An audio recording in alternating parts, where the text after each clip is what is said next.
There's never been an election quite like this one. I hear it all the time. I know you hear it all the time, too. But what if I told you we have had an election quite like this one before?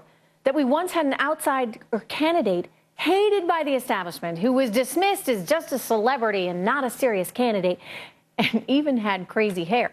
He had no political experience, and yet he drew these huge crowds, thousands of people. They all wanted to hear him speak.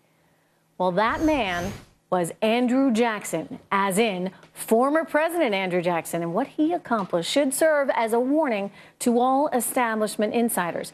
Andrew Jackson won the popular vote for president in 1824, but party insiders, the establishment, they snatched the nomination away from him, choosing instead the candidate that was, the more palatable choice at the time, John Quincy Adams. In 1824, voters, just as they are today, they were restless for change. They were demanding it. While Jackson won most of the electoral and popular votes, he didn't get the outright majority. And that's what gave the establishment their big opportunity. The decision was put to the House of Representatives, and they went for Adams. But you know what?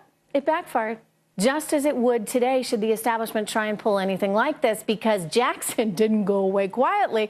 His movement, his supporters, they grew stronger and stronger and stronger, and his supporters painted the White House as a corrupt bureaucracy that favored insiders. What do you know? 4 years later, Andrew Jackson shattered the political establishment with a brand new party, the Democratic Party.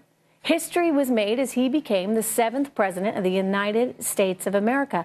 This is all relevant to what we're seeing today. Donald Trump has a lot in common with Andrew Jackson, not just the hair. It's a battle between the establishment and the upstarts. And I'll tell you, the establishment cannot and should not dismiss the will of the voters. That's my intel. We'll be right back.